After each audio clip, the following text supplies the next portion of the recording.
भारत देश में स्थित प्रयागराज धार्मिक दृष्टि से दुनिया का प्राचीनतम स्थल है।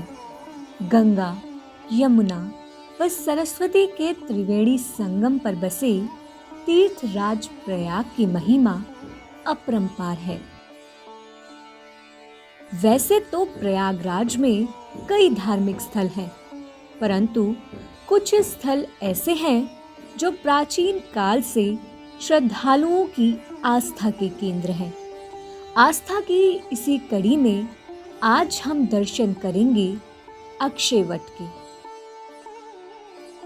अक्षय वट अकबर के किले में स्थापित पातालपुरी मंदिर में स्थित एक अद्भुत वृक्ष। अक्षय वट अर्थात कभी ना नष्ट होने वाला वट वृक्ष यानी बरगद का पेड़।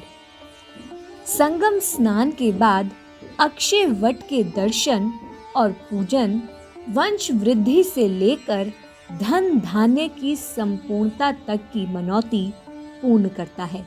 ये वट वृक्ष सतयुग में भी उपस्थित था। त्रेता युग में इस वट वृक्ष के नीचे प्रभु श्री राम ने विश्राम किया था। द्वापर युग में इस वट वृक्ष के नीचे भगवान श्री कृष्ण ने विश्राम किया था।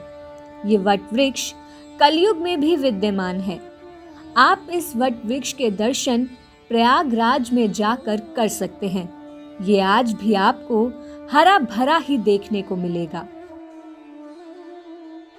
मान्यता है कि सृष्टि की रचना को सुरक्षित रखने के लिए भगवान ब्रह्मा ने किले के प्रांगण में स्थित पातालपुरी मंदिर में बहुत बड़ा यज्ञ किया था।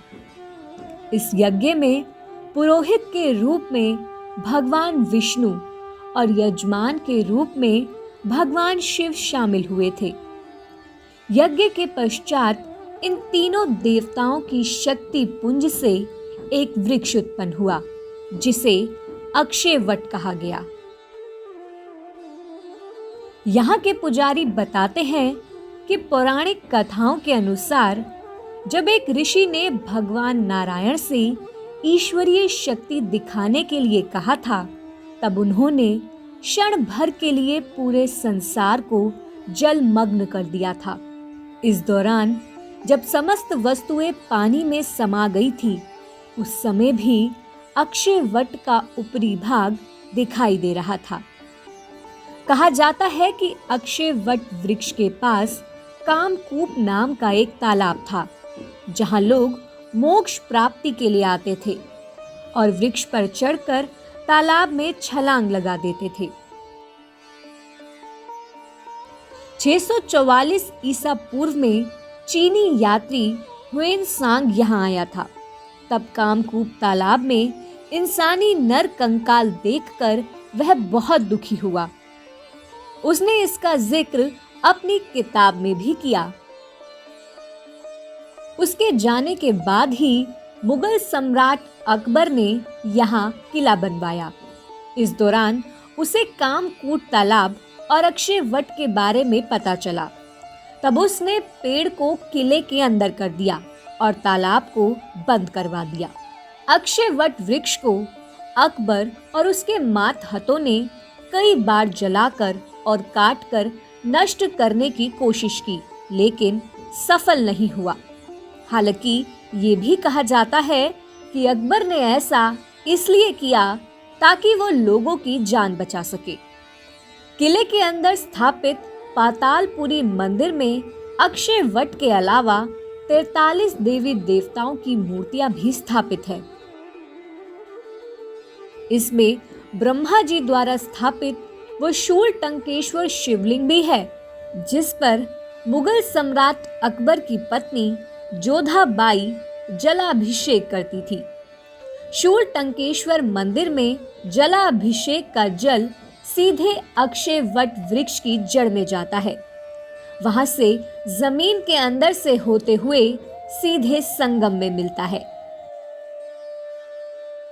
इस किले में एक सरस्वती कूप भी बना है, जिसके बारे में कहा जाता है कि यहीं से सरस्वती नदी गंगा यमुना में मिलती थी। कहा जाता है कि मुगलों ने इसे जला दिया था क्योंकि स्थानीय लोग इसकी पूजा करने के लिए किले में आते थे। आज इस किले का इस्तेमाल भारतीय सेना द्वारा किया जा रहा है। पुराणों के अनुसार भगवान राम और माता सीता ने वन जाते समय इस वट वृक्ष के नीचे 3 रात तक निवास किया था। माता सीता ने अक्षय वट को आशीर्वाद भी दिया था कि संगम स्नान करने के बाद जो कोई अक्षय वट का पूजन और दर्शन करेगा उसी को संगम स्नान का फल मिलेगा। साथ ही ये वरदान दिया था कि जब प्रलय काल आएगा और पृथ्वी जलमग्न हो जाएगी उस समय भी अक्षय वट का एक पत्ता बचा रहेगा। मान्यता है कि भगवान श्री कृष्ण अपने बाल स्वरूप में इसी वट वृक्ष पर विराजमान हुए थे। श्रद्धालुओं का मानना है कि इस वृक्ष के नीचे जो भी इच्छा व्यक्त की जाती है वह जरूर पूरी होती है। आप भी प्रयागराज में संगम स्नान करने के बाद इस अक्षय वट के दर्शन जरूर करें।